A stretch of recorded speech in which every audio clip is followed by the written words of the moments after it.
Player perspective on this week's episode of the Fantasy Ruckers Show. Special guest and friend of the show, Andrew Coe, joins us to talk a little bit about his first season with RFCLA, gives us insight into the 2024 year as a player, and also gives us his predictions into the upcoming MLR playoffs. We also reveal to him his 2024 Fantasy MLR ranking, and of course, go over the latest news and notes. The Fantasy Ruckers Show starts right now. Where rugby and the world of fantasy sports collide. Welcome to the Fantasy Ruckers Show, bringing fantasy rugby to the masses, talking all things rugby from the MLR to leagues around the world. We're on top of it. Headphones on, pads off. This is the Fantasy Ruckers Show. Now, here are your hosts, Ryan Yee, Matt Yee, and Devin Vanderpool. What's up, everybody? This is episode 117 of the Fantasy Ruckers Show. Thank you so much for Fantasy Ruckers League members, our community members, and everyone else tagging along on this journey of making fantasy rugby a reality in the MLR. With you each and every single week, I am Ryan Yee. With me is Matt Yee. Devin Vandy Vanderpool will be joining us later in the show, along with a special guest that we have here on episode 117 of the Fantasy Ruckers Show. He's been on the show before, going to provide a little bit of player perspective, and that is RFC Los Angeles, Andrew Coe, RFCLA's back of the year, Andrew Coe. Yes, sir. We're going to reveal to him how he did this fantasy season, talk about the insight into one of the newest teams in Major League Rugby, and also talk about his fantasy performances, plus a little bit of international tests that we had over the past couple of weeks that he was a part of. But hey, got a fun show here, Maddie. Yeah, I mean, it's been a while since we've had a guest on. I think Coe was possibly our last guest. That's how busy the fantasy season has been. But yeah, it'll be a nice perspective to see. I think we talked to him before in the first week of training camp, and now we're going to talk to him at the end of the season after a bunch of tests. So I'm sure he'll be gassed, but yeah, it'll be a good chat. And it'll be interesting to kind of get his, again, player perspective on kind of his mindset heading into the season, joining a brand new team. And now that he's through the first season with RFCLA, to chat with him kind of what his mindset is at now that he's played the full year. But we got that coming up. Again, interview with RFCLA's Andrew Coe. We're going to and Vandy joining us in a little bit here. We also talk playoff predictions in that conversation with Coe. We talk about, again, a little bit of the fantasy stuff. It should be a lot of fun. We're also going to be chatting a little bit news and notes in a second here. Of course, we got the Supreme Commissioner Yee Fantasy Ruckers Leagues update, and then also got OvalYe with Vandy, presented by OvalYe, and also Devin's Degenerate Dambles to wrap up the show. So we got a jam-packed one here on episode 117. All good stuff. You ready to get it started, Maddie? Let's get going. Let's get going. But before we do, like we say every single show, if you aren't already, give us a follow at the Fantasy Ruckers up above. If you're watching on the YouTube video, down below in the description. If you're listening on the pod, at the Fantasy Ruckers, Twitter, Instagram, Facebook, YouTube. You can find us there. If you're watching on the YouTube video, give us a like, subscribe, follow along. It goes a long way in helping support the channel. We're getting closer and closer to that 100 number. Love to get there here before we start the 2025 year. So let's make that happen. And again, subscribe wherever you listen to podcasts as well. Check out our Discord community. The link is down below for that. It's got a fun bunch over there that love to talk fantasy MLR plus rugby as a whole. And then check out the fantasyruckers.com, the platform for the Fantasy Ruckers Show when it comes to all things fantasy MLR. All right, let's get into it. Let's talk news and notes, Maddie. I think the first thing we'll talk about is the MLR Rising Combine that occurred over the weekend. I think the biggest news that came out of that is that you don't know what a Bronco is. Well, I do. Because the comments were going off that, nope, what Maddie explained last episode was not right. That's a Bronco then. Well, let me pull up the YouTube comments because they were getting, I think you were basically close. It's essentially suicides, but I don't think they go to the 22. It's like they mark out different meters on there. All right, sweet. So they go to the 25 and back. Like I think it's the 20 or something like that back. Again, that's not the all right, 20 the point. 40, 60, and then you go to the 100-meter line. Is that what the people are saying on our Discord? Wait, 060, 040, 020. Oh, no, I don't know. I was getting it mixed up with our fitness conditioning. According All to right. P. Reggie on our Discord community, a Bronco is 20 meters back, 40 meters back, 60 meters back, nonstop 5 times. Okay. It's basically what you said, just So it's just different another names. form of suicides. All right. I got to mix up with my fitness, like our fitness that we used to do where we did all the suicides. All right. I'm sorry. My bad. My Well, time was still 4 minutes something. Okay. Or that 5 minutes flat. that is an apology that the Fantasy Ruckers community has long been waiting Whatever. for. Nonetheless, though, they did have that combine over the weekend. They had their showcase match that happened. Team Black beat Team Red 38-19, if that means anything to you out there. I don't think anything crazy of note came out of that match necessarily. Again, just a way to showcase our young talent that will be possibly making an appearance in the MLR in the coming year or so. Anything you want to talk about the MLR Rising showcase, Maddie? No, I don't know. I guess I learned what a Bronco was. All right. All right. Well, let's get on to the more important piece of news is the international test that we've been having over the course of the past couple of weeks. We talked a little bit about the results the week before when it came to Scotland absolutely pummeling Canada and USA losing in a tight one against Romania. Those two teams flip-flop opponents. Canada now faces Romania this past weekend. US taking on Scotland.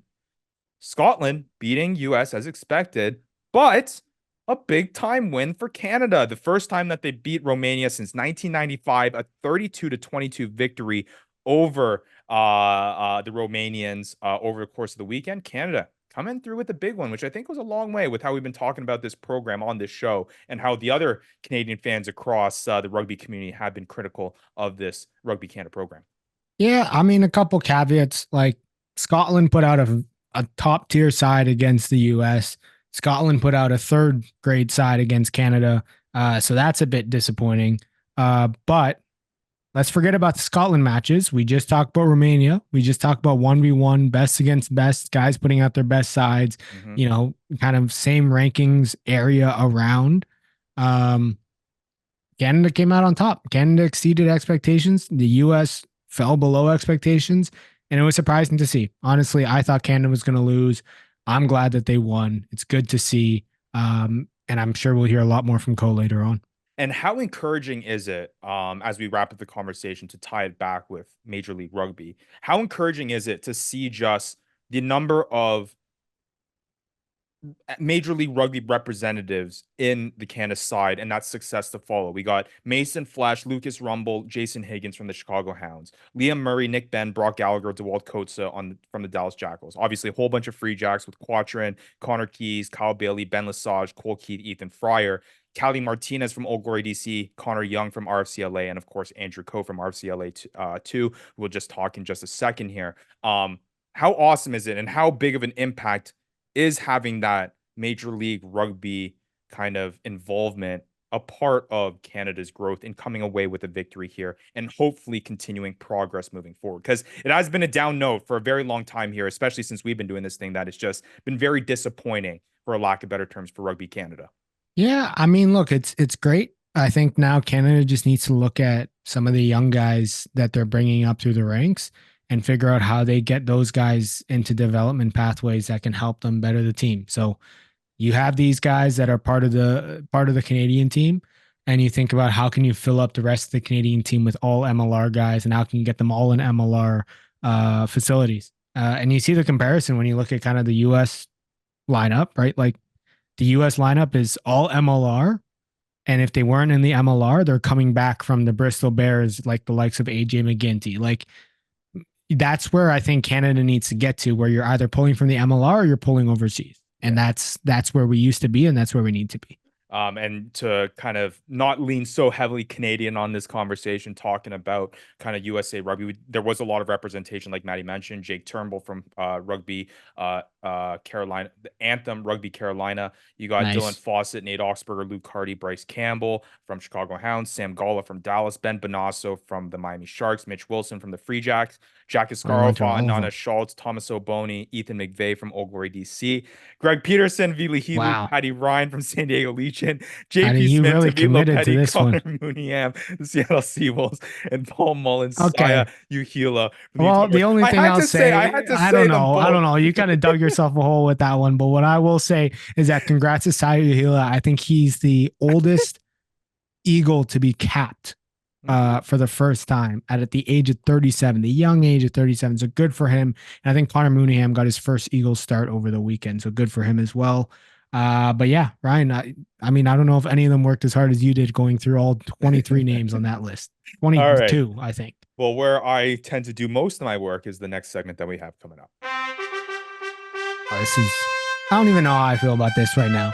What updates do we even have? Hear ye, hear ye, hear ye, hear ye. Hear ye, hear ye. Here is Supreme Commissioner Yee with another Fantasy Ruckers Leagues update. I just wanted to put this segment in just to remind people that I beat Maddie in a weekly challenge, and I finished. You did, but now we got playoffs, and playoffs is all that matters. That is true. All kidding aside, that is why we have the update. The points here. Resetting, Ryan? The points are resetting. There we go. Let's go. So it is going to be a brand new playoff format. We're going to have weekly winners, and we're also going to have a playoff long winner at the end of it. So it all starts fresh here. Again, we're getting things set up on our website, so keep an eye out for updates on our Discord and on socials when it comes to the Fantasy MLR Weekly Playoff Challenge that is coming up here this week with the playoff matches coming up.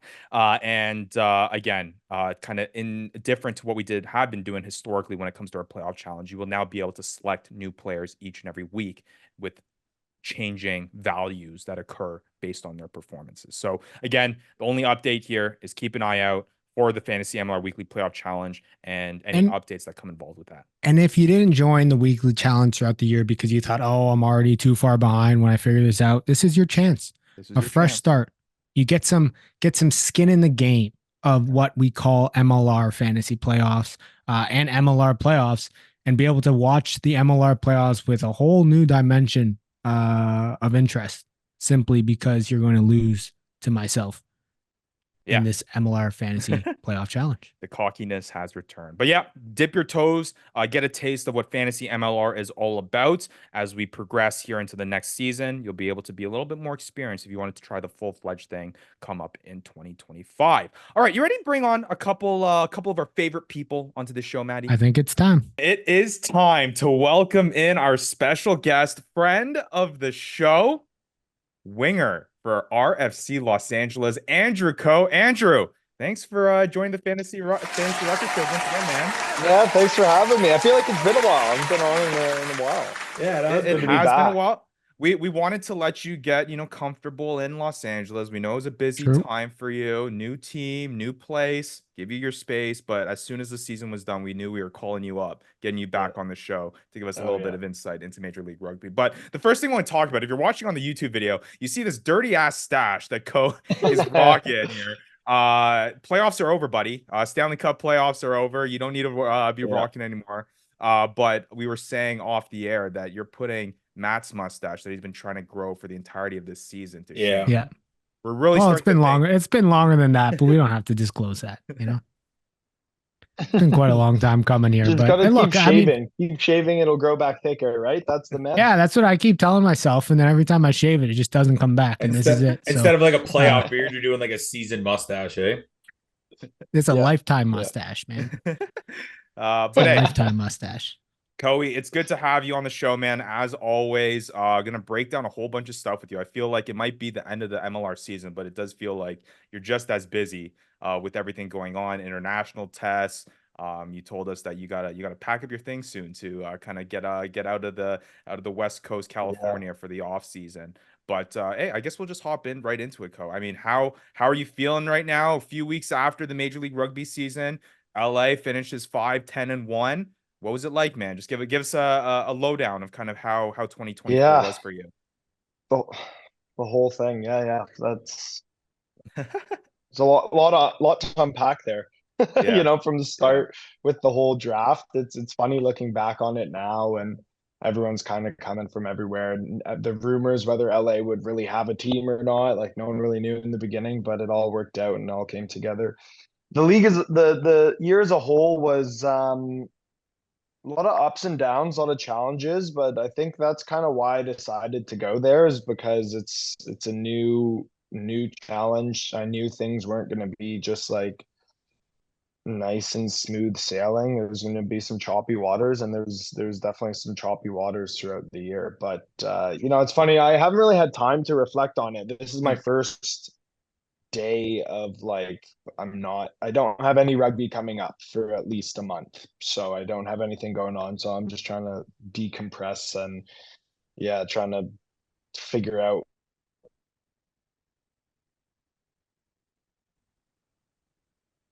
Well, that's what the Fantasy Ruckers show's for, Coey. That you're here to I guess vent it all out and talk about it, have a reflection on the season that was. But it is funny that you mentioned that because I think the last time we had you on this show, Coey, was when you were kind of made that decision to go to LA. And I remember you talking about that, how you wanted it to be kind of like something brand new. You kind of get to start fresh. You got to build something from the ground up. I guess we'll start there though, Co. I mean, what was it like? What was it like kind of being that first kind of group of guys that was in there trying to establish what Los Angeles was all about and really trying to build the foundation of RFCLA?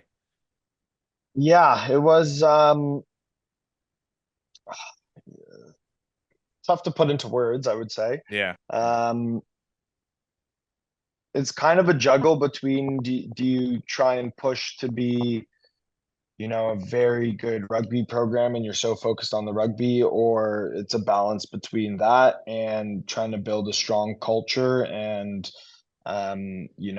get out and talk to community. It's literally there's nothing, right? There's nothing. Right. You have the Guiltinis, but we're not the Guiltinis, so we have to start completely from scratch. You have to go out in the community. You have to connect with all the club teams. You have to figure out fields. You have to, where you're gonna stay. You need like a loyal fan base, like people to come. Where you're gonna have your host bar for when you go away, like all of that's kind of needed to be figured out, and those are kind of the challenges that like I didn't really you don't anticipate. I just thought, oh, you just come in and you play rugby and it'll be challenging, and then that's about it. But I feel like we've laid a pretty good foundation down. We're probably one of the more successful new teams in the league. You look at Dallas when they first came in, lost a ton of games. If you look at All of them. all of them. Chicago last year, who have a stacked roster last year, they only won one or two. So yeah, it is very difficult to get a team going, and the fact that we were able to put together 5 wins is honestly, I think it was a pretty big success on the field. Seems that way. And I mean, like you talk about building a community, building I guess, a fan base. Did you feel that growing throughout the year? Like, did you feel that every week there was more and more people coming out and more interested in watching, I'm going to butcher the name, RFCLA or LARFC. I always forget which one it is, but did you find that growing throughout the year? Yeah, for sure. It was actually really cool. We got a good marketing group behind us. So, the first game was it was off the back of the sevens team, and the sevens tournament, and it wasn't too great. But the last game we had a couple thousand people and continuing to grow. I think the coolest thing actually was every time we go out, we were handed these tickets, and they were just tickets to give out to people. If you ever meet someone and you want to give them some tickets, you just give it to them.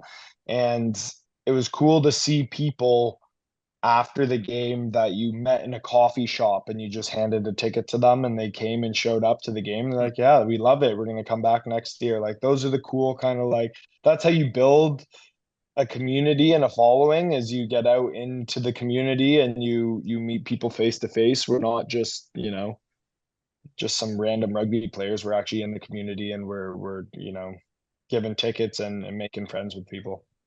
Yeah. Really Now overall, Code, do you feel like you guys like met expectation? Seeing as Miami got only one more win, Anthem didn't win a game, and I mean Utah won as many games. So you guys felt like as a team you guys met the expectation, or just a little short? I think that's a tough question. Like I feel like we did, but we knew how good we could be. Like the team sometimes showed glimpses of like we could take down anybody. Like we are a very good team on paper, and we just couldn't really put it together. So that's where I feel like we left a little bit out there because we know how good that we can be. But overall, to win 5 games and because we were kind of the 2 new, well, I guess Anthem as well, but Anthem's in kind of a league of their own. But yes, they are. Miami, not the league you want to be in. Was a big game. Yeah. So I got one more. What's it like playing with Sami Kunatani?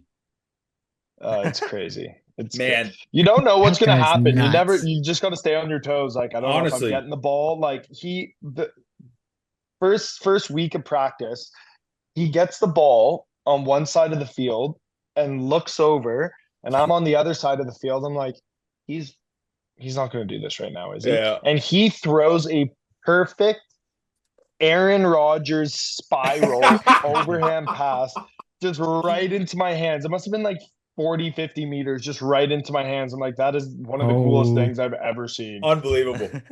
Yeah. No, I mean, we'll get into kind of fantasy performers and guys that were on the top tier, but yeah, Sami Kunatani was definitely one of those guys that I guess even when it comes to things that aren't captured by fantasy stats, the guy's just a monster. I mean, you watch him play and it's just incredible. Well, and we'll get into kind of his week to week stuff, but he was just, whether he was coming off the bench, whether he was starting, the guy was just an impact player anytime he came on the field. So it's got to be a lot of fun. He kept you on the edge of your seat. I mean, was he going to score a try? Was he going to get a yellow card? You never knew. Any moment, anything could happen. It was awesome. Well, let's talk about more kind of on the field stuff, Coey. So I guess when it comes to RFCLA, you talk about kind of mixed feelings when it comes to the expectations and at times you guys were looking fantastic. Always, as obviously as an athlete, you want to win games. But I mean, I guess on both sides of it, what did you think RFCLA did the best on the field this season? And then I guess vice versa, what do you think you guys need to improve the most on to kind of take that next step to get to those Houston, Seattle's, San Diego's, New England's? Yeah, I think we play a good style of rugby. Like, it's a fun style where, it keeps you on the edge of your seat, like you're saying. Like, you never know what's going to happen. We could score from anywhere. We love attacking rugby. Like we throw the ball around. We have a good time. We play a fun brand of rugby that people enjoy watching and is very exciting for people. And that's why I think we'll really succeed in LA and get a good fan base out, because they thrive off of that. You look at some of the other teams that are just so boring to watch play, where they just kick it and then they maul and then they scrum and then they just slow the game down, and then they're every time it gets too fast paced, they just bring it right back down. Someone fakes an injury, whatever it is, to just slow everything down. That's not what are you talking about over there? We're talking about Houston. Like, it's not a fun it's not a fun style of rugby. They're very good at it and they're successful at it, and they are very, very good, and it's hard to stop. But in terms of building something, like it's nice building. I enjoy, as a winger, going out there. I think that's the caveat, right? Co is like, as a winger, right? Like, I mean, that is as back three of an answer as you're gonna get in terms of what the style of rugby you want to play, because guys like Peter Aneasu on Houston, they're loving that style of being able to play that. The front rowers are loving that style, not having to exert too much energy, but at the same time really getting to pound people in the face with that. But and it's fun winning games. Like, if you're winning games, you're top of the league, like, I'm sure they're having a great time. But I enjoy the journey much more if I played a nice style rugby. But in terms of what we did bad, I think the elephant in the room is the amount of yellow cards that we've gotten throughout the year. One guy. Oh my goodness. Yeah, I mean, Kunatani. We're not going to get into it, dude. We had the conversation. We'll get into that where your fantasy ceiling could have been had you had played the whole year. But man, we talked on this show a long time about I how was dumb, by the way. what you got suspended for. You don't have to say anything. I don't want you to get you in trouble. Yeah. But like I saw what you were Wild. tweeting out. I saw what other people were tweeting out. I mean, we didn't even know what the heck it was that you got Wild. penalized for. And we Yeah. were just like sitting there, just like, what the heck is going on? And I feel Yeah, like, yeah. I mean, there were obviously a whole bunch of cards this season that were deserving. You know, Dylan Nell kicking someone in the Yeah, well, face Yeah, might be that'll do a little bit deserved, but there were some other ones where you're just like, what the heck? This is coming out of nowhere. And I feel like there were a whole bunch more cards this year. They're a little bit more, you know, stringent on it than years past. But I don't know. You're in the depths of it. Do you feel that way? Do you feel like they were a little bit stricter in trying to kind of, you know, Yeah, bring the hammer down? 100%. Yeah, I don't know. There was clearly a directive from the league. There was clearly something going on that I don't think the teams found out about. It was something that was behind closed doors with the referees or whatever it was, that we're going to give out more cards, maybe to get less people on the field to have more attacking rugby. Like, I don't know what it was, but it got to a point where I'm pretty sure midway through the season, every single team, it wasn't just us, we were Yeah. obviously feeling it the most, but every single team was complaining. That was the biggest work on that the league needed to figure out, was the refereeing. And they had to, I don't know if they changed too much. It got better at the end of the season, but the refereeing this year had been pretty poor. And the disciplinary process, where they were just handing out like 6-8 week suspensions Yeah. for nothing. Which is Like, wild. fine. Like, it's Yeah. like you're ruining. You got to think of the player. Like, for what I did, you're gonna give me 6 weeks for that. Like, Yeah. yeah. that There doesn't you go. stop me from doing the same thing again. Like, if I were to go back and do it, I'd probably do it again. Like, it didn't stop me from anything. You Right. know what I mean? Like, because I don't 100%. agree with how it went. So Yeah. And I guess to talk about officiating, I think we all can agree that it was kind of a little bit, at least as a spectator and a fan watching it, we definitely felt that there was a difference. But I think there was also a pretty heavy emphasis on the use of TMO. And I think this is a very Too unique much. opportunity that we have to ask a player who's kind of experiencing it. What was your experience with TMO when it came to MLR? Obviously, they were kind of emphasizing a little bit. That was another kind of spot that they were trying to use more of. Did you feel like it slowed down the game? Do you think it was implemented properly? Obviously, other leagues, like more advanced leagues around the world, like they have the process down packed, right? And they have a better yeah. technology system that's present in there.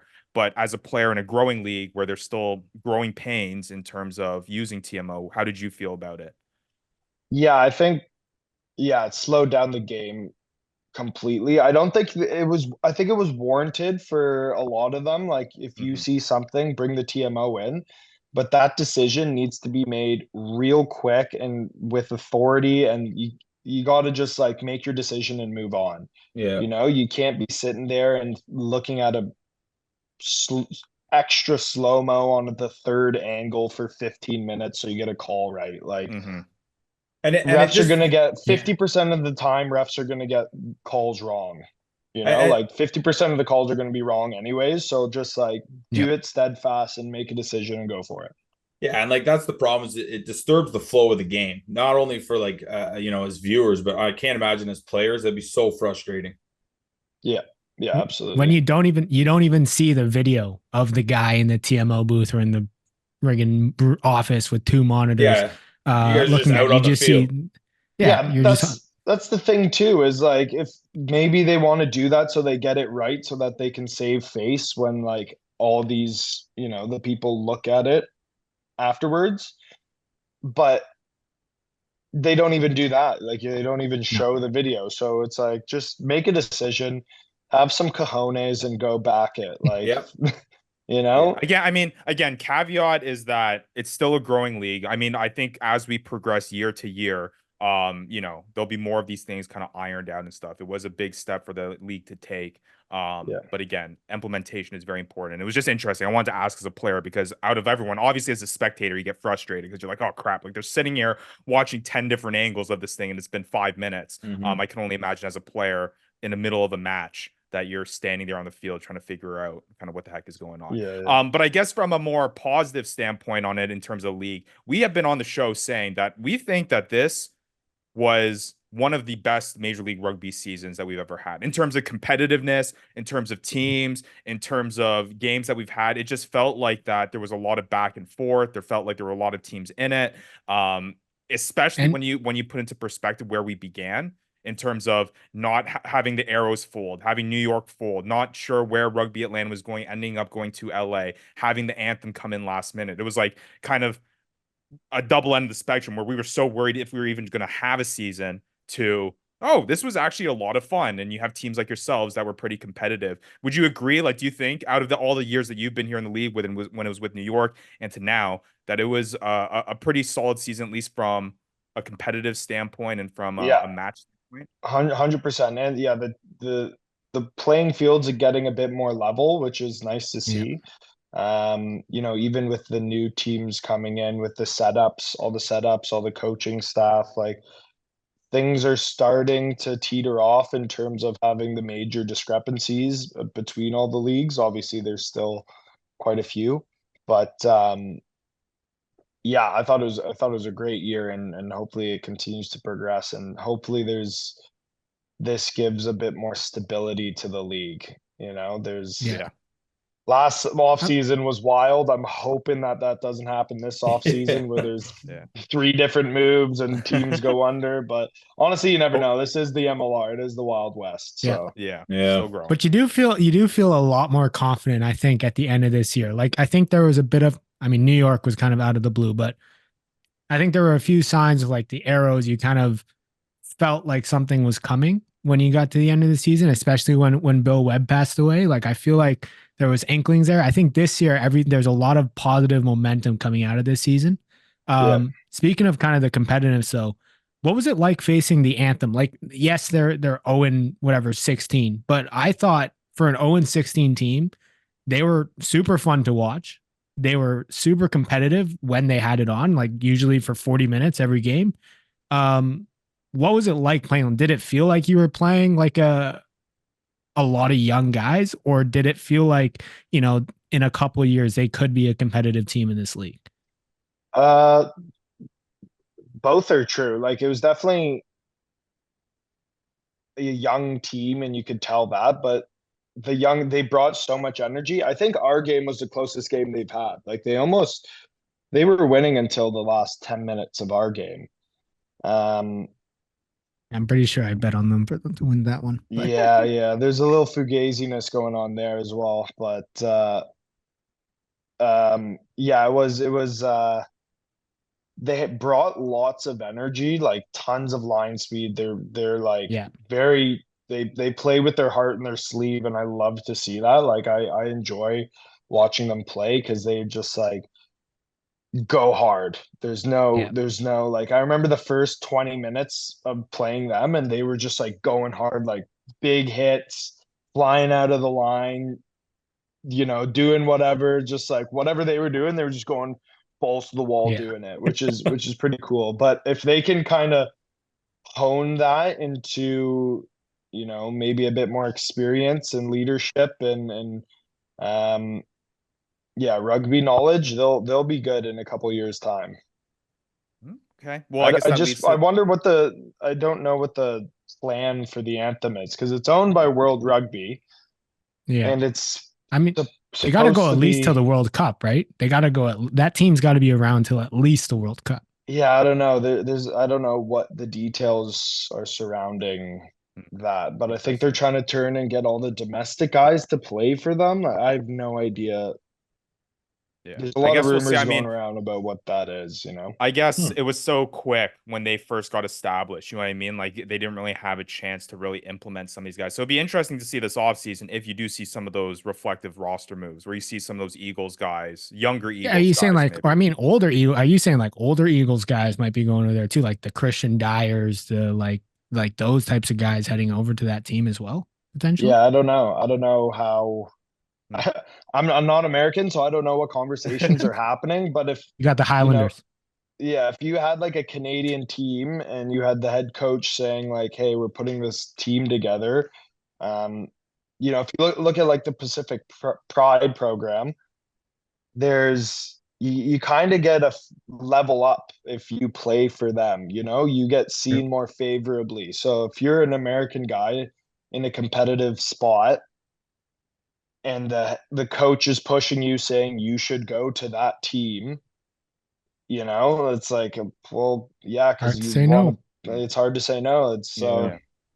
I guess we'll see. I It'll don't be an know. interesting offseason to see what the Anthem get up to. That's for sure. Yeah. But I guess just a couple last things to reflect on what was 2024, at least from a league-wide thing, Co. Who was your most favorite team to play against? And who was your least favorite team to play against? Both from I think we know. I think we know least. Yeah. I think we've already spilled the I think beans on who's the favorite. least. Yeah. Yeah. Least Yeah. Houston always, it's just never fun. It's never fun for me because I don't do anything. Like I don't get any tackles because they never get the ball past the 12.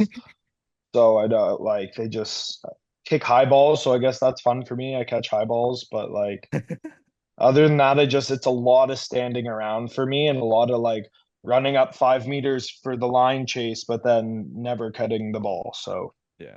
All right. yeah. Then most favorite team to play against. Who did you have a lot of fun playing against this year? That's a good question. I always enjoy playing the Free Jacks. I didn't get to play them this year, but just because there's so many Canadians, it's always Yeah. fun to play against the Canadians. That's a good question. Utah, we did well against Utah, and we usually have a Let's pretty go. good, pretty good You did game. well against Utah. Yeah, you did. Yeah. So that's always fun to play against Utah because they chuck the ball around too. They have a Yeah. good style of They like rugby to as get to the well. wings. Yeah, exactly. All right, then getting into kind of RFCLA things. After now being with the guys for the season, I know when we talked to you last, kind of heading into the year, you knew some of them. You're kind of going to it, but give us the ins and outs of what this team is like from a chemistry standpoint. Like who's kind of the clown in the locker room, who's kind of that leader that's in there, who's anything that you can say here on camera, on the mic. What would They're you? all clowns. They're all clowns. No, the good year. It was a very fun year. Yeah, it's so funny. So with New York, we had Kiwi owners, so everyone was Kiwi on the team. So Yeah. you didn't get too much variety. You had a couple Islanders here and there. And then Charlie Hewitt as the only UK guy. Oh, and Troy Lockyer. Is there any more? Anyways, but this year there was no like clear demographic that is owned. If you look at like Houston, they're all South African. Miami's all Argentinian. Chicago's all Irish people. Our team, there's like it was just a bunch of randoms. So it was very funny to see different cultures and how they talk to things. Like all the English boys are very like abrasive with how they speak and everything, and then you have all the like Kiwis who are just like, "Sure, bro, it's all good, man. Like, don't worry." And then you have like the South Africans who are just like rugby all the time, but just like also really good lads. Yeah. Yeah, it was funny to And see. you and Seth as Canadians are just stepping back and watching this all And all Heaton too. And all Heaton as well. Yeah. And Jack Shaw. Jack Shaw's Jack Canadian Shaw, there you go. Dude, seeing those Regan worlds O'Gorman, collide would we be had wild. Yeah. Yeah, it's fun. It's so funny to see, and everyone comes from everywhere, and you just kind of like it was funny to look back and be like, oh, this is comical because you're all saying the same thing, but they're saying it in their own different way, but it's like not received the other way. Oh, it's so it was funny. That's funny. It was very funny. I guess that makes what LA's unique. You're right. Every kind of team does kind of feel like it has its kind of demographic. And I think maybe that's something that's going to play to your guys' advantage in terms of just establishing a culture, right? You're going to be able to take the best of a whole bunch of different nations and kind of put that into one, which would be really cool. Who is the leader in the locker room? Like who really took hold of kind of your guys's and kind of drove the ship this season?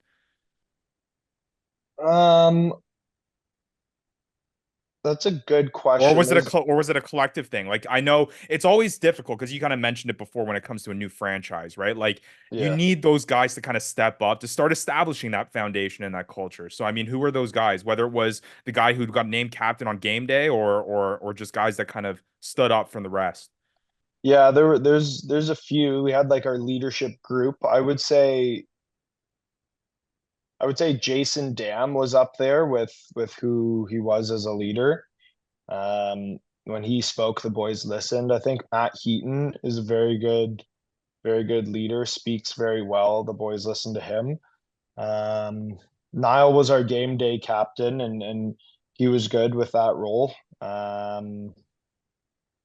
Who else was there? Yeah, there's a committee of guys kind of rotated quite a Yeah. bit. Well, it's just interesting to ask because, But like, I mean, again, that's the important part. yeah, I thought what I've noticed throughout the year with like, yeah, yeah, it's a shame that Henry Spate, because I know you want to talk about Henry Spate, he came so Yeah. late in the season because it's really nice having like a big dog who's been around, who's seen things, who like knows what's going on. Um, it's really nice having someone like that because if you look at New York when we had Andy Ellis and Yeah. the other All Blacks, like they speak and like they're whatever they say, I don't care what it is, I'm going with them. If they tell me to jump off a bridge, I'm jumping. You know, Did you, I guess, in the short time that you and Henry were able to kind of hang out, I guess it's also cool because you guys play the same position, so you even have that more crossover there. Anything cool that you learned from him in that short time that he was around? Anything that you kind of took away? Because I guess, like you said, it's not often that you get a guy with his experience in the room and being able to play on the same yeah. side. So was there anything that you were able to take away into and establish into your game? Not necessarily game wise. I kind of look at it because he's older, so he's kind of mentoring me, and he was always very positive with me. Like whenever I did something and it didn't come out, I did a crossfield kick against Houston and it didn't work out, but he comes up to me and he's like, "Hey man, like I love that. Like that was a good option. You should. That's all good." And it kind of gives you confidence. So I feel like I try and take that and use that when I speak to the younger guys, younger than me, try and give them confidence and make sure that they don't go into their shell when a mistake happens because mistakes are going to happen all the time. Yeah, interesting. All right, last question about LA. Out of the jerseys you guys wore this season, because I know Maddie especially was very critical about kind of your kit. Kind of the wasn't the logo biggest fan of it. kind of looks like a phallic symbol. It grew on me. It grew on me. Yeah, I gotta say those. Oh, you got with the coastal vibes of the West Coast and the waves of the jersey, bud? Is that the purple ones looked pretty fresh on the field. I Those city Connect ones did. Yeah. I enjoyed when you guys brought in old chat time and you put that right on the chest and you guys started making bubble tea in those jerseys. Yeah, did you get to learn how to make bubble tea? Yeah. How much bubble tea did you crush and how much free bubble tea do you get? You know what? So we get, I think twice a week we got bubble tea, but our strength and conditioning coach is in charge of ordering it. So he orders just like the non-sugar, the no flavor, the no fun. Come on. What the heck? I know. I want the full fat, full sugar. Give me everything. I want to be hopped up on it. Oh my God. What worse guy to have in charge of that too, right? I know. They did that something about performance, who needs that? We got bubble tea. Yeah, exactly. Let the sugar speak for itself. All right. Yeah. Well, let's get into some international test stuff because obviously you just had a busy week or two. Representing Canada. Obviously had that match against Scotland, a tough one. Obviously good experience facing a top side when it comes to Scotland. But then you also kind of flipped the script there and you guys were able to get a big time win over Romania, beating them, what was it, 35-22, which was huge. And I think we were talking off camera that for the Rugby Canada program, I think Matt, myself, Vandy, we've all been critical of kind of what the direction it's felt like that the Rugby Canada was going towards. And this felt like kind of just a good win at a well-needed time to kind of just temper that criticism a little bit. But you just take me into it. I mean, like, what was that match like? Getting that win, how did it feel? How was the kind of the international series that you guys got? Take me even before when you guys faced Scotland, then going into Yeah, Romania, the yeah. mindset there. Well, it's tough because you have Scotland who are coming off of, a lot of them play for Glasgow, so they're from Yeah. coming off of a URC championship. They have a camp that they go into where they can get everything kind of hammered out, and we just all flew in on the Sunday and expected 6 days later to go and play against Scotland, and we didn't really have any. It was just way too quick of a turnaround. Um, and yeah, that game started pretty well. I think it was 24-5 at half. Yep. And then yeah, just teetered off in the second half. But the Romania game, it's tough because winning is contagious. Like winning is so contagious as well. So the fact that we've been on a slide for so long is just, yeah, we just needed something to just kind of elevate the spirits, and I think we really bought in. We've started bringing in a lot of theming for the next couple of years, and bringing back like Canadian, um, culture into a lot of things that we do. Just trying to make the team like a true Canadian, good old fashioned, hard hitting, run and gun, do type team. So to win against Romania is yeah, it meant a lot. It meant a lot. Like all the I mean, boys were. I've never seen the boys so fired up before. Like we beat Brazil last year, but we were like weren't too happy with that. And then we haven't beat Romania since 1995, and we were yeah. just like so fired up. It's like and hopefully we can keep that momentum going. It gives people a lot of hope for the upcoming games. Try and take some heads off. You get flashbacks to those U18 tours to Romania, those amazing tours to the tourist destination. Was it Yeah. U18 tours to Romania? Yeah. I did an under 17 tour to Romania. I Yeah. remember. What a tour! What a tourist destination, eh? Yeah. Honestly, really nice. It was really nice. Surprisingly nice. But If anyone's visiting Eastern Europe, Bucharest is fair decent in enough. Romania. But I was gonna say, look, US, they lost to Scotland. They lost to Romania. Like at the end of the day, screw the score line, what it looks like. I think that when you look at the scores, Canada kind of ended up on top when you look at these two test matches. Like Canada kind of they exceeded expectations, whereas the US kind of fell below expectations, especially when you expected so much out of a team that has so many guys in the MLR, had so many guys playing in this Canadian team. You guys, yes, there's a lot of guys in the MLR, but also there are some guys that are coming out of the West Coast, out of Pacific Pride. I guess that leads to the question I have. What's your thoughts on, I guess, some of the young guys that you saw coming up, like Dakota McMullen, the two McMullen brothers? I know they're out of UBC. What were your thoughts on some of these young guys that you see coming up that you maybe haven't had a chance to play with or really train with that much since you've been in LA and New York all this time? Yeah. Yeah, they're good. Like all the young guys bring a lot of energy, and they're good rugby players. They just need to play consistently at a higher level is pretty much all there is to it. Like if you're playing week in, week out at a higher level, you're gonna gradually get better. And then you can't just kind of take a guy from Pride and then chuck him in against the number 6 ranked team in the world and think. Yeah, the guy from Burnaby is a little bit worse than the guy in Scotland. Eh? Yeah. Like they're just coming off of winning a URC, and then we're picking guys from, the BC Premiership. So it's a little like.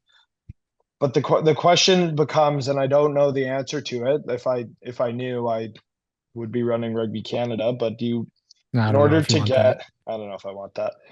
In order to get guys into the MLR, they need to be capped. But in order to cap them, like what comes first? You can't get them from the MLR because they need to be capped to get to the MLR. So what do you do? What do you do? I mean, Oh, that's why Curry's over there running the Highlanders, and they're facing Germany and all the pretty top sides over there. So maybe that'll Yeah, help. I guess we'll see. Yeah, Isn't that's it? good. I didn't know you need to be capped to play in the MLR. Well, it just helps with visas. To get a visa to go to the US, if you are capped international, it's a whole lot easier to get a visa. Huh. I didn't even Oh, think of that. Yeah. Because I mean, I never thought of that once. because they emphasize that, right? And then maybe this will be interesting to see how it's like in the upcoming draft, in the well, offseason. that's why there's no Canadians in the draft. That's why there's like 3 of them Right. out of all of them. Makes right. sense. Because I mean, Yeah. they're emphasizing this college pathway, but I guess to your point, finding that out, really, that's just an emphasis on U.S. players because you're not going to be able to capitalize on those Canadian players coming through because of the visa issue, which is interesting. And I guess that's an even further point on Yeah. how I the don't know arrows. how I feel about the draft. Yeah, it's a weird concept. It's a weird I don't concept. think it should exist.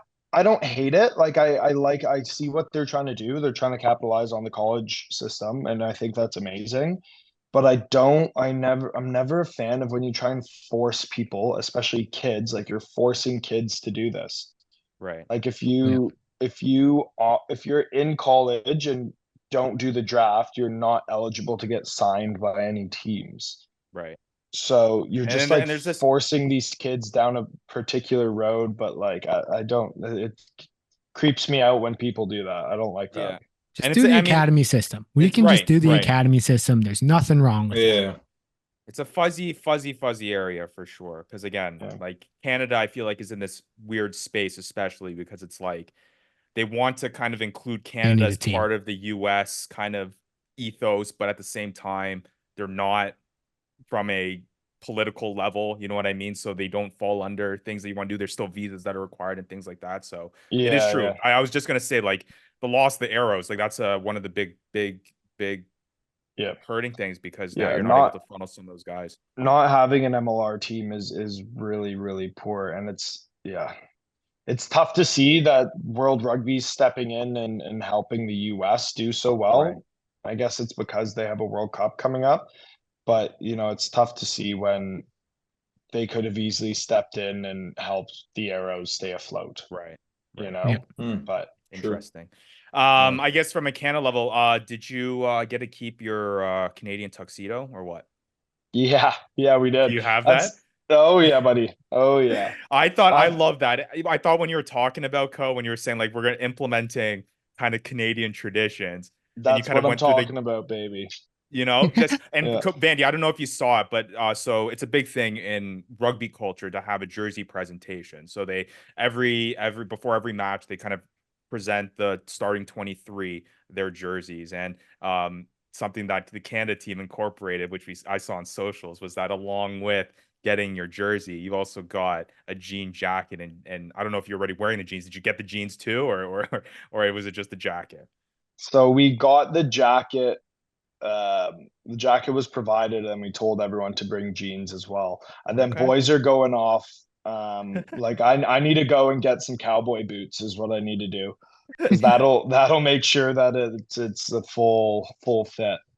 Well, that's gonna look fantastic when you guys are walking in to your next match, all wearing the full Canadian tuxedo. I love it, and it is funny because it is little things like that. Like it sounds silly to people, but it's little things like that that just kind of brings a team, especially when you're going through a hard time, together and brings a program together. Because let's bring it back to basics, and let's remember we're doing this for fun. You know what I mean? Let's have fun with it and try to enjoy the process. But I know that can get lost sometimes, especially with how much pressure there is from external kind of perspectives. Exactly.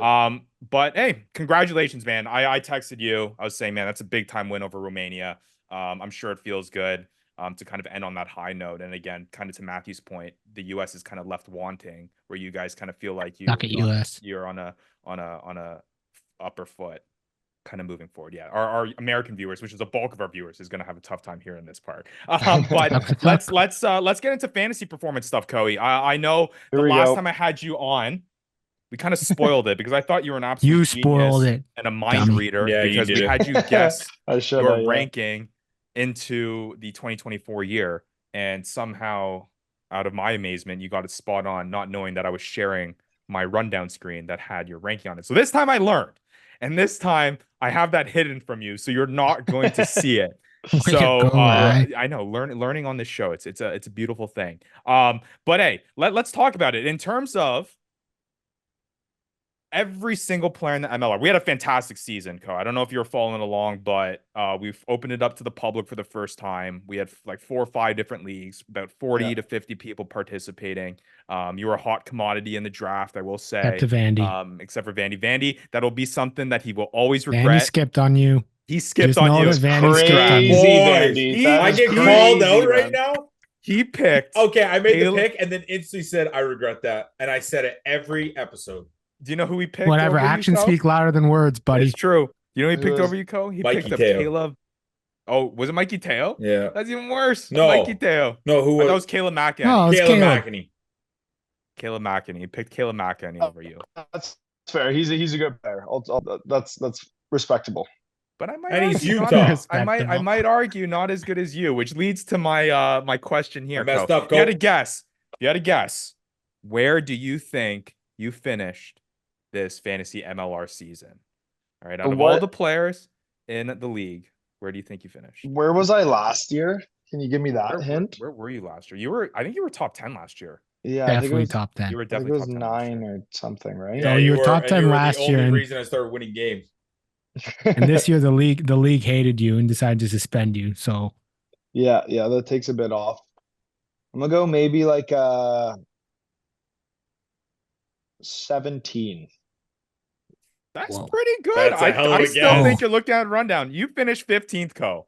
15th. Okay, I'll take that. Even with 6 weeks suspension. Yeah. You still finished with 157.8 fantasy. That is RFCLA back of the year mentality. That is RFCLA back of the year mentality. Guys that were around you, Junior Gaffa beat you by about 5 points.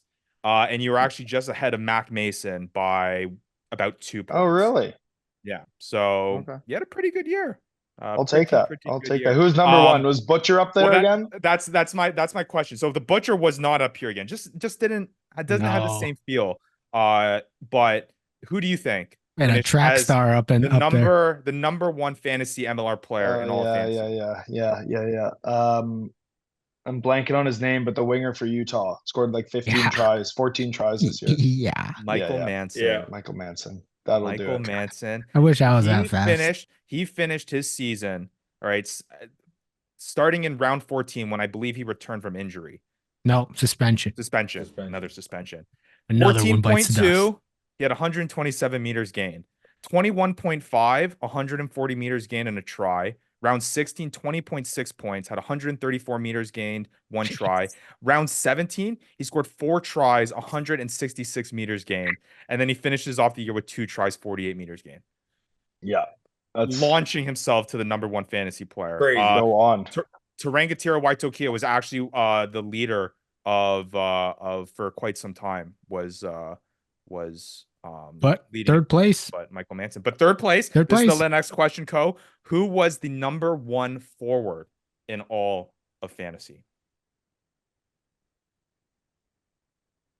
Like Semi's got to be there. Is Semi Kunatani there? Yeah. Semi Kunatani. Semi Kunatani. Third overall. This guy did it while getting 8 yellow cards throughout the year. That's what, 4 points for yellow? Yeah, like he would have had -4 for a yellow, so 8 times 4, that's 32 points. He would if he didn't actually get 8, he got 4, but like he got 4. Okay, why are you exaggerating that? We're about credibility. Because it felt that way. It felt like he got 8. It did feel like that. Okay, but 16 points, he would have ended up second place, Semi Kunatani. So Semi, best back row player, best forward in all of fantasy. What a beast. By far. Yeah. The next forward was Frank Lahore on Utah with 168.2. Semi had 214.5. Yeah, he is a freak. I'm pretty sure when he was at the Harlequins, he would cover 6, 7, 8, 11, 14. What are you guys doing? 11, put him out 14? On the wing. Honestly, do it. Yeah. Put him out on the wing. Put Rory Van Voot at 6, back row 7, and just have Semi running the fullback. 14. What? Well, we had Will Leonard near the end of the season playing back row because we didn't have any other forwards. Really? We were Well, hurting Yeah, bad. and Bruce Cook, Peterson playing back row too, and it then he gets a was- red card immediately. It was funny kind of seeing like throughout the year as I was like tallying the lineups when you slowly see those numbers in the subs kind of get dwindled down. Like typically, you know, there's your usual, your scrum master 21, your kind of center back threes 22, 23. Once you start seeing back row players or kind of vice versa, back players starting to wear like the 19s or the back row players wearing the 21s and 20 or 22, 23. You're going through some stuff. Yeah, you're like, damn, that team is going through some rough times right now. I mean, you guys went through the fly half carousel throughout the year, so That's true. Yeah, that was a bit tough. All right. But now every team does that. I feel like every team at some stage throughout the year is you're just hurting for numbers. Yeah. Well, we talked about it on the show before with you, just kind of how grueling of a season Major League Rugby is. Like, I mean, it is just 18 weeks with 2 buys. I think you mean the opposite there, Maddie. It's a marathon. No, because you have to go from the get-go. You gotta win like right away. That's true. I feel like. Okay. So if you had to guess, so Semi Kunatani and yourself are the top 2 on LA. Okay, so Semi had 214 points. You had 157. There was only one other triple-digit fantasy score on LA. Can you guess who that is? I'm thinking Ben Strang. Ben Strang? Look at you go, Ben Strang. That is right. 119.8 fantasy points. He had a ton of tackles. He had a bunch of tries. He was good for us. He was really good for us this year. He was dope. He was good. Really good dude too. Really good dude. Nice. Okay, and then last fantasy question for you, Ko. If you had to pinpoint what your best match was, your best fantasy scoring match, do you remember what match that was and what week? It was probably Utah. What round was that? The first. You're right. 5 or 6. Round 4. Round 4. Yeah. 36, that was 32 dumb. victory over Utah. You got 23.7 fantasy points. You had 94 meters gained, 2 tries, and 6 tackles. Hey, and I will say, breakdown steal. What the heck? And a breakdown steal. What the heck are you doing? Getting breakdowns. Well, somehow in round 2 you had 3 breakdown steals. I think we need to recount that. Round 2. Yeah, that's in round 2. Okay, that's an issue. I'll take that. That Didn't happen. That's what it says. Speaking of backs going to the back row, I'll go to the back row. Look at that. Just let Semi Kunatani know, and maybe you can do a quick swap. That'd be interesting. You did end the season pretty good. 3 games with 3 straight tries up until round 16, and then took a little break there towards the end. But hey, pretty solid fantasy for being out 6 weeks, Coey. I think you're a top 10 player in this league, and I don't think Vandy's gonna pass up on you again. Nope. I can promise. Not next year, buddy. I can promise you that. But next year should be better because we have more time to prepare as a team, so we should be all right. Is Henry coming back? You know, I don't know. I don't know what the plans are. It'll be interesting. Yeah, there's a lot. You got any word on guys coming back? Is Semi coming back? I literally have I don't think there's too many guys who are signed next year, so I think that's a big priority for us in the off season is they have to start signing guys. Well, I guess it's finding a coach first. Finding a coach would be number one. What's your ideal situation here? I know kind of because if I remember correctly, your coach, remind me what his name was. Steve Brett. Steve Brett. He came with Atlanta, right? Like he was part of the Atlanta kind of scheme. So you got to start fresh here. Is there some optimism there where you kind of get a new kind of mind in here that really hasn't kind of, be able to do that? Like, what's your ideal situation here kind of in terms of a coach that's coming in as a player that's guaranteed to come back next season? I don't know. Hopefully someone, because Steve liked the run and gun, wide, expansive rugby that I like playing. So that's why one of the big reasons why I chose to go to LA. Mm-hmm. So hopefully whoever comes in next also has that mindset. Bring in Jack McRogers from the Barbs. Bring him in. Bring Kutch into And Breeze. Yeah, there you go. Good Throw old in Noel Bill Reed from Crothers. the Irish too. Yeah, there we go. You know what? Why don't we just bring the boys back together and we'll Bring 'em run back. RFCLA. That'd be great. Bring I'll 'em call back, up yeah. Robbie Wingrove.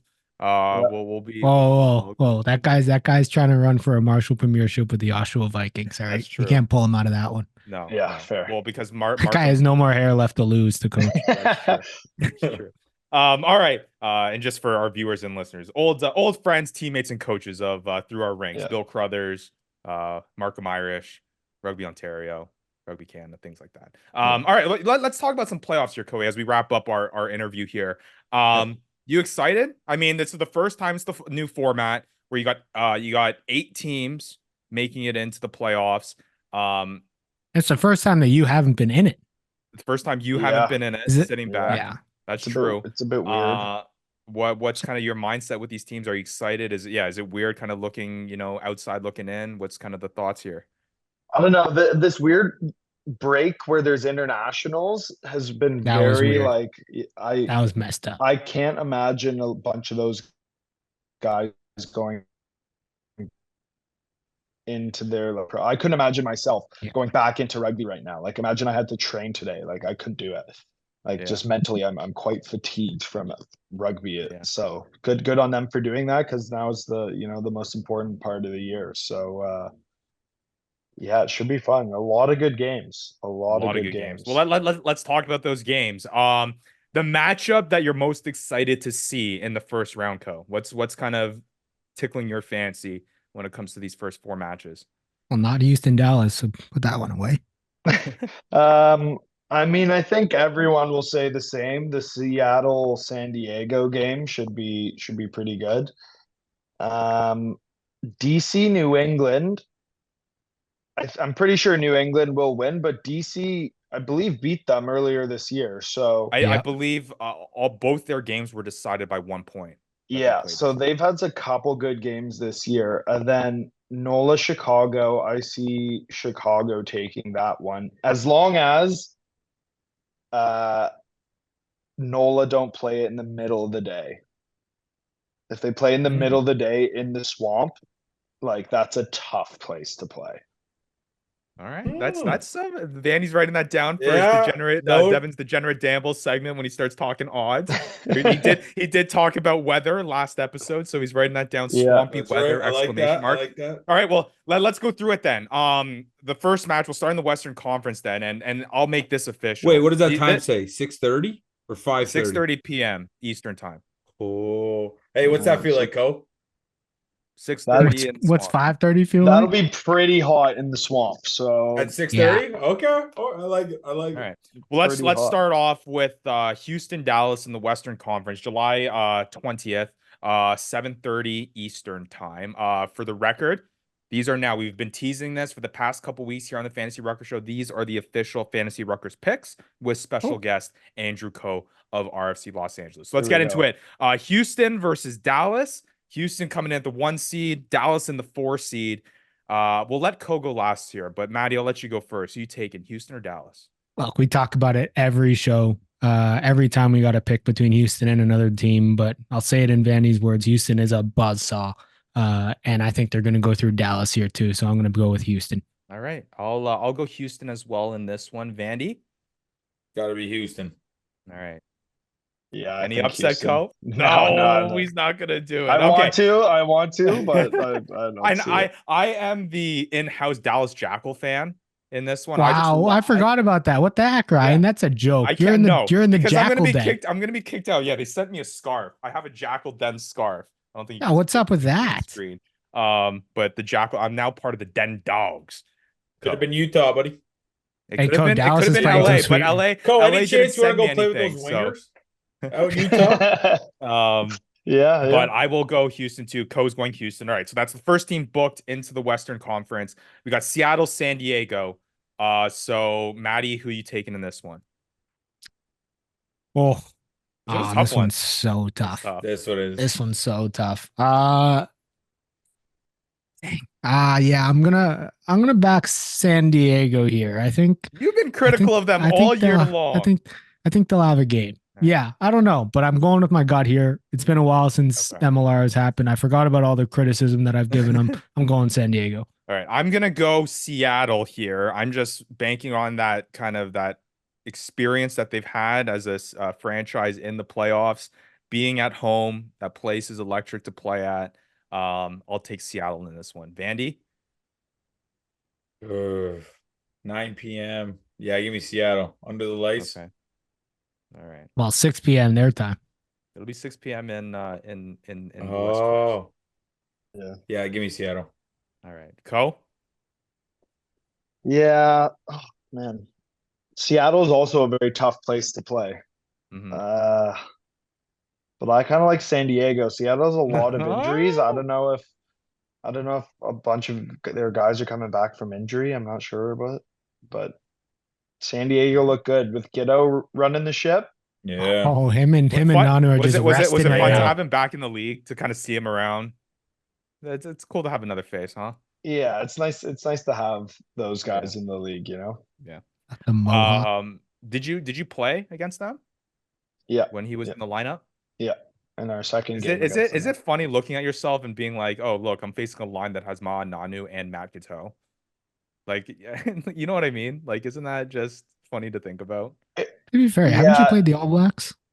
That's true. Yeah, yeah. But it's just it's funny to be like kind of know like the Henry Spate, like Andy Ellis, Waisaki Naholo, Milner Scott, like it's kind of crazy, but like what I'm finding is rugby's pretty small, so it kind of could have been Cruden. Let's it could have been Cruden. Let's shift on to the Eastern Conference now. New England taking on DC. I'll go first here. I think New England's winning this one, but I do think DC has a chance to upset it, but I do think New England's coming away with this one. Maddie? Yeah, I'm going New England. Not much to say here. Bandy? New England. All right. Co? Yeah, New England. I think it'll be a great game, and I think it'll come down to the wire, but I think New England's going to take it. All right. And then last one in the Eastern Conference, NOLA Gold taking on Chicago. I'll go Chicago in this one. I liked how Chicago played towards the tail end of the season. Yeah, you would. I like Chicago here. Noel's only going to play for 40 minutes. Yeah. I mean, I gotta go with Nola here. I gotta back the gold here. I think they'll be all right. Okay. Co, who are you going? I like Chicago.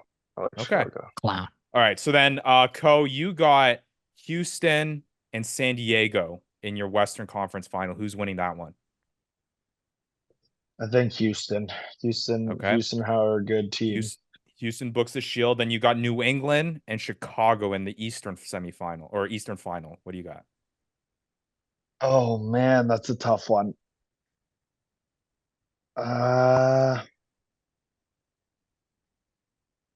Give me Chicago. Why not? Okay. Let's go. Final answer against the boys from Canada. Okay. All right. Yeah, he's going against Canada boys. My heart says New England, but my brain says Chicago. Okay. All right. Chicago, Houston final. Who's winning the shield this year, Joey? I think Houston. Houston have been dominant all year. Right. Like I said, winning is contagious. I think Houston will secure it. There you go. Well, we got Coey's pick. Houston SaberCats. Maddie, Vandy, and myself will make our picks as the tournament goes on. But since we had Co here, we had to let him run the table. So he's got Houston lifting up the shield this year. Be interesting to see. But it's gonna be a fun one, like you said, Coey. It's gonna be a good time. It'll be nice to see because Houston years ago were like the butt of the team. They were 0-18. For a couple of years, right? They had like a 35-game losing streak, and then like to see them turn it around is like kind of cool, full circle to see that. Yeah. Was it their coach last year that was fighting somebody? It was. Yep. Yeah, from the New York. Yeah, that was crazy. That's right. That's right. That's crazy. All right. Well, hey, you heard it here first. Andrew Co, Houston SaberCats winning the 2024 Shield. We'll see how that all plays out. Again, the games begin this weekend. All starting with Houston, Dallas taking on, New England, Old Glory DC taking on each other at 5 p.m. Eastern on July 20th. Well, Coey, thanks for hopping on, man. 15th overall in the Fantasy Ruckers standings. Pretty good. You learned that Vandy isn't going to pass up on you ever again. Nope. He's Doesn't back me. My bad, bro. Probably My will. bad. My bad. My bad. another great season though. But hey, we'll catch up definitely in the off season. But enjoy the time off. Enjoy kind of the rest and relaxation and safe travels back up to Vancouver. And we'll definitely have you on again soon. Thanks, buddy. Appreciate it. Thanks for having me. It's always a good time. Cheers, man. Appreciate it. See you guys. Later, Co.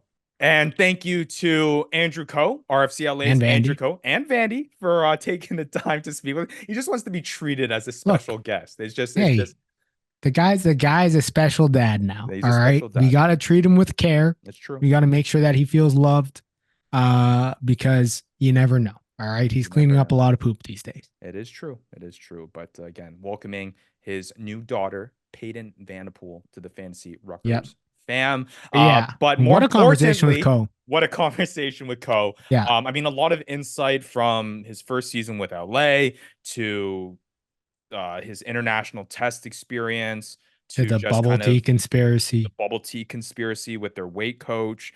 What a joke. And I mean, just even to what we've reffing. kind of naming to reffing, exactly to what we named this episode, player perspective, just providing us an insight into what it's like to be a Major League Rugby player in a league that is growing and still, you know, at times going through its growing pains and at other times also having a lot of success. So very, very cool conversation with Co there. Anything that stuck out to you, Maddie, before we move on? No, I mean, look, I think Co's always extremely open with us and always willing to be open. I found it really interesting just the way that they're approaching things in LA and his perspective of how things are going in LA. And I think it's encouraging to see that they're like building a community around that. I thought another thing is little interesting tidbits. I mean, like a little notes on the anthem, right? Like their influence on the MLR and Eagles players. Yeah. So we'll see. I guess we got some things to look forward to. I mean, also we got things to look forward to in terms of LA in the offseason, but I guess we got a playoff to get through first. Yeah, and also knowing that Semi Kunatani could basically be an NFL quarterback. Yeah, that too. That too, for sure. All right, well, let's go on to our final two segments of the show. We start off with one of our brand new segments, OvalYe with Vandy, presented by OvalYe. Yes, without Vandy this time. But we're going to now dive deep into what we've been preaching over the past couple of weeks. Now that we have our our MLR playoff matchups coming up this weekend, it's time to really lock in who we think we'll be putting into our lineups. And just to refresh people on what we were preaching our past couple of episodes was our approach to these playoffs. From the free-to-play side of things, you want to pick the best players, the guys that you've been going with all season long, in the matchups that you believe are going to be the most high-scoring and back-and-forth affairs. When it comes to your limited, rare, pay-to-play tournaments in OvalYe, you're trying to pick those players from teams you think are going to go the farthest, at the very least to those conference finals, at the best scenario, making it all the way to the Shield. And that way you're getting the most return on your investment and being able to play one guy through 3 matches instead of having to look for a replacement when that team inevitably gets knocked out. So, Maddie, let's start off with the free-to-play side of things. We talked a little bit about the matchups. We got Houston, Dallas in the first Western Conference match, Seattle, San Diego in the second Western Conference. Then you got New England, DC, NOLA, Chicago in the Eastern Conference. So when it comes to those matches, what match do you think, are you predicting is going to be that kind of back and forth affair that you're looking for? And within that match, what players are you eyeing for your free-to-play lineup this week?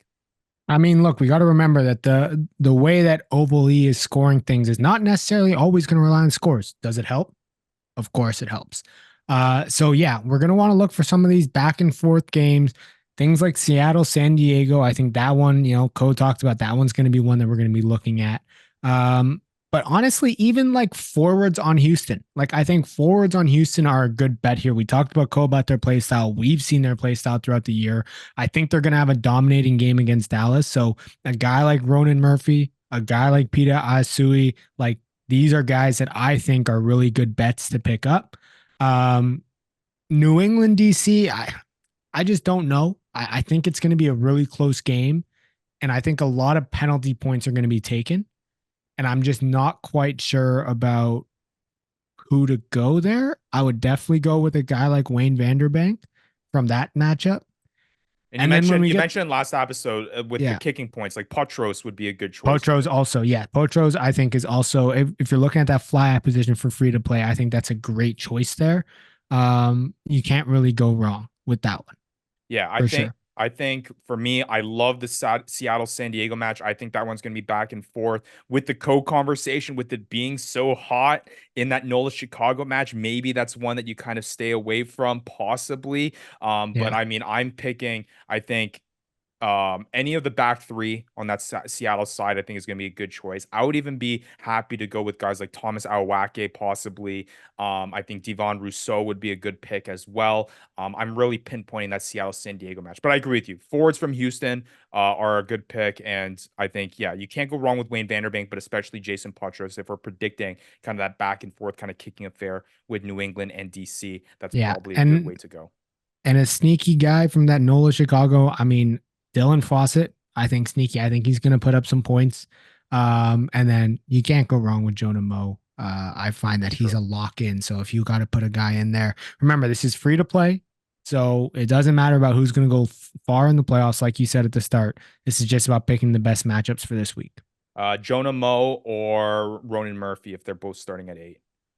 I'm Jonah Moe just because, he's got my heart. Dylan Fawcett or Pita Aneasu, your front row. I would actually go Fawcett. Okay, good to know. All right, now let's talk. Let's switch on over now to the limited, rare tournaments where it's more of an investment that you're making. This is where, Ryan, with the limited, if you ask me that same Fawcett, Pita Aneasu, like I'm going Pita Aneasu. Right.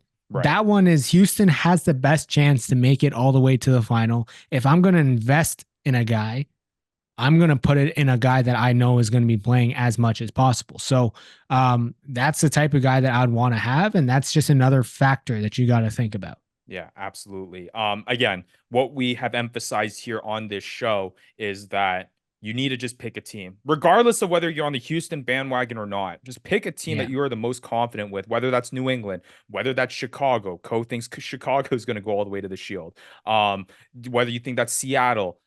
Really, there's a pathway outside of maybe Dallas that I can see somehow, and maybe DC somehow making it to the Shield. So just go with your gut when it comes to any of those teams and just invest in those guys. Now, I guess that begs to the question, Maddie, do you spread the wealth when it comes to investing in those guys? Do you pick maybe two teams? You pick a lot of Houston guys, or do you split that up between Houston and Chicago or Houston and New England? Like, what's your kind of mind Look, you gotta pick. You can pick an Eastern Conference and you can pick a Western Conference, right? Like two teams can make it as far as they can go, but they have to be in two separate conferences, right? So maybe you're picking a Wayne Vanderbank and you're picking guys from Houston, like, a guy like Davey Kutzer or AJ Alatimu or Ronan Murphy, right? Like if you can get your hands on them. Mm-hmm. I'm not saying that you should get rid of or sell the guys that you have now, right? Like you have valuable guys. If they're playing in this first round, you can play them. Right. Just know at some point you might have to invest in a player that's on a team that's probably going to move on. And if you want to kind of get the most value out of players, you're going to want to invest in guys that are going to play the most amount of games. Right. And I think that's what's going to be the interesting thing is like you want to probably invest now and take that risk on teams you think are going to be moving on to the next round before they are in higher demand next week when the price will probably go up in the trade market and go a little bit higher. So make the bet now, kind of invest in and get the highest return on your investment now and go from there. But that's a great point though, Matt. Don't contradict yourself, right? Don't pick, guys from Seattle, buy guys from Seattle and buy guys from San Diego for this week, because inevitably one of those players is not going to be available for you in the following week. So pick an Eastern Conference team, pick a Western Conference team, and then go from there and kind of play it by ear. But great additions. It's going to be fun to have OvalYe back this weekend with the MLR playoffs returning after a 2-week break. And it'll be fun, and it'll be interesting to see who we have in our lineups. But again, that is OvalYe with Vandy, presented by OvalYe. All right, to wrap up the show, we finish up with Devin's. How do we do this, Ryan? How do we do this without the Degenerate himself? Right? I don't know. But the show's got to go on. We've got to make the Degenerate Dambles. We got to channel our inner Degenerate. That's right. Dandy Damble, I guess. was good. We got to channel that and really think about how he would think. And how he would think is just pure stupidity. So we just got to go in with that view. Yes. And I think from what he reiterated last episode, if I recall, a loser's parlay doesn't sound too bad. There are opportunities for upsets. Well, I do like, Van, and it even Cole brought up the swamp. Right. And we know that Vandy loved that. That is true. And I think that either, depending on how it goes, that either makes my Chicago pick more worrisome to make or less worrisome to make. And again, he mentioned the weather. That's going to be a big part of it. But yeah, Chicago really is, out of these, the whole first round is my biggest upset that I like in the first round. I'm gonna channel my inner dandy. Okay. All right. I think your bets that you can make and feel pretty good about are Houston, New England. All right. You feel pretty good about those ones. To me, Seattle, San Diego, NOLA, Chicago, you got to wait for the lines. All right. Right. Because I think you look at those and you don't know who's going to be the dog. Yes, they got the rankings, but we know that the odds have always been weird. So whoever's the dog, that's who you take. That's what I was just going to say. Like, I think that's probably where your most value is going to be, is that match can go in any single direction. You probably just pick the dog in that fight, and that's the best return for your money. Now, when it comes to that New England DC match, I think DC is going to be decent underdogs in that one. Does that at all convince you to lay any money on DC? Do they have any shot of winning New England? Look, it's playoffs. Co said that it could be a back and forth affair. I think we see it as it's going to be a back and forth, but this playoffs, I back New England. Yes, I think DC probably has a better chance to win than Dallas does against Houston. Oh yes, but I agree. Not enough for me to put money on. I think those ones are going to stick and feel true. I don't even know what a parlay is, but like I would parlay Houston and New England winning, and then I would put whoever the dogs are in those other two matchups as another parlay. I don't even know how. See, this is really getting to your inexperience part of it, because I don't even know how much value you're going to get with Houston, New England in a parlay pick. I don't know. That's what I'm saying. You're channeling your inner I'm pre-generate. Pre-generate. That's how little I know about Degenerate Dambles. Last thing was, I would go with a loser's parlay. Pick the underdog between Seattle, San Diego, pick DC, and pick Chicago. I think those DC, Chicago will both be underdogs. There'll be good value there, and both have realistic outcomes in winning that.